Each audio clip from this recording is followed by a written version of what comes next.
भट्टी साहब, ये साहबजादे हैं इस्माइल भट्टी साहब के, और उनसे बहुत गहरा ताल्लुक़ था। जब मैं इंटर कॉलेज 1967 में दाखिल हुआ और अंग्रेज़ी शोबे में मेरा आना जाना था। अजीज़ुद्दीन अहमद, रज़ी आब्दी, इस्माइल भट्टी और बहुत से उनसे रहो रस्म थी।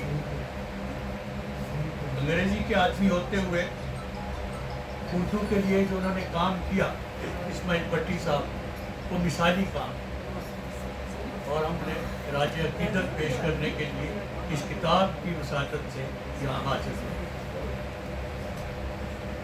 मामला ये है कि पाकिस्तान के 4 सूबे, बड़े सूबे, उनमें अपनी अपनी ज़ुबानों को राइज करने की बात हो रही है और की भी गई। वो ज़ुबानें राइज हैं। सिंध में सिंधी है,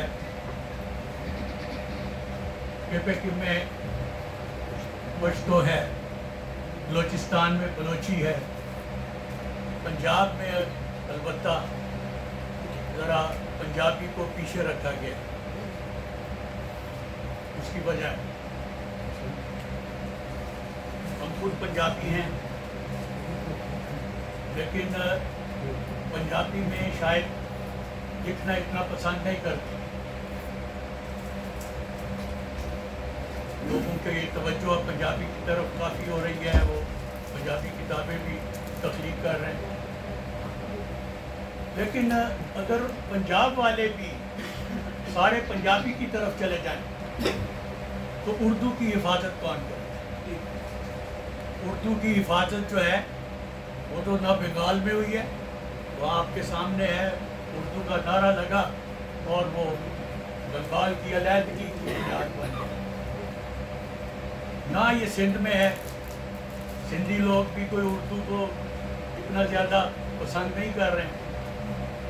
ऐसे ही दो दूसरे सूबे, सिर्फ पंजाब है जहाँ से ये आवाज़ें उठती। वैसे तो ये मामला कौमी ज़ुबान का इख्तलाफी होना ही नहीं चाहिए था, इसलिए कि ये किसी भी सूबे की ज़ुबान नहीं थी। इख्तलाफ वहाँ होता है जहाँ पे आप किसी एक सूबे की ज़ुबान को नाफिज करें तो बाकी सूबे जो हैं उसके खिलाफ रद्द अमल का इज़हार करें। ऐसा नहीं हुआ, क्यों कि अहले पंजाब ने जो भी मुयस्सर आए लोग, उन्होंने उर्दू के लिए आवाज़ें बुलंद की। मैं याद दिलाना चाहता हूँ कि अदब लतीफ़ का 1955 का एक शुमारा उर्दू नंबर, शायद वो दोबारा नहीं छपा, लेकिन उसमें वाज़ेह तौर पर ये बातें की गई थी कि पाकिस्तान की जो सरकारी ज़ुबान है उसे उर्दू ही होना चाहिए। और ये जो अंग्रेज़ी है ये हमारी मजबूरी है। क्यों मजबूरी है?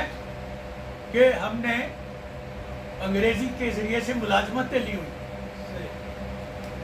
अंग्रेज़ी दौर जब सर सैयद अहमद ख़ान ने ये कहा कि हिंदू बहुत आगे निकल गए हैं, उन्होंने अंग्रेज़ी ज़ुबान सीखी है, वो मुलाजमतों में आ गए हैं, मुसलमान पीछे रह गए हैं, इन्हें भी अंग्रेज़ी सीखनी चाहिए। वो अंग्रेज़ी सीखी गई।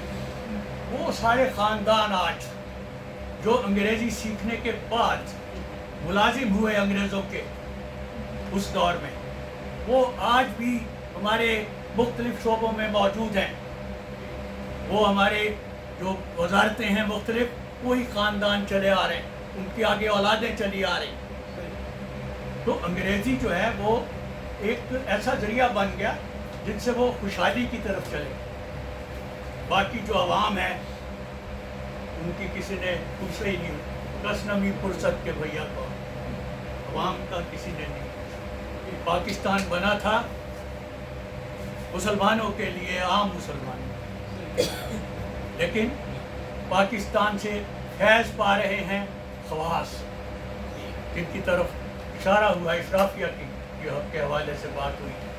वहाँ पर असद साहिबा ने बहुत अपने अंदाज से ये सारी बातें जो खुल के कर दी, सब ने कर दी हैं। मेरे पास कुछ ज़्यादा कहने के लिए नहीं है कुछ, क्योंकि बहुत तफसील के साथ बातें हो चुकी हैं। लेकिन एक बात उम्मीद मेरे अंदर है कि उर्दू को कोई ख़त्म नहीं कर सकता, इसलिए कि उर्दू को हमने उस ज़माने में बढ़ावा दिया, इसे आगे लेकर आए, इसकी नश्व नुमा की।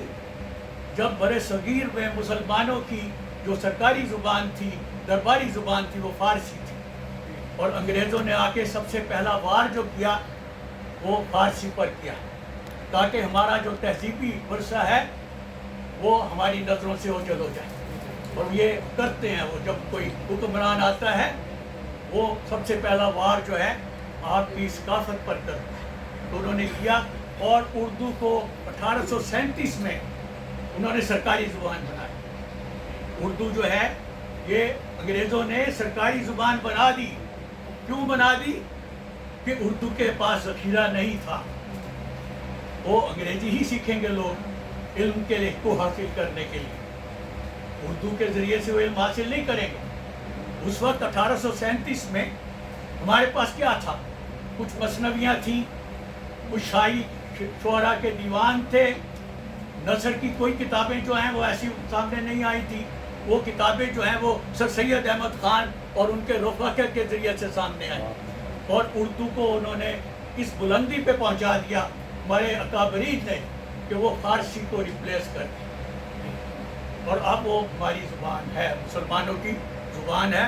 हम चाहे माने या ना माने, लेकिन हिंदू जो है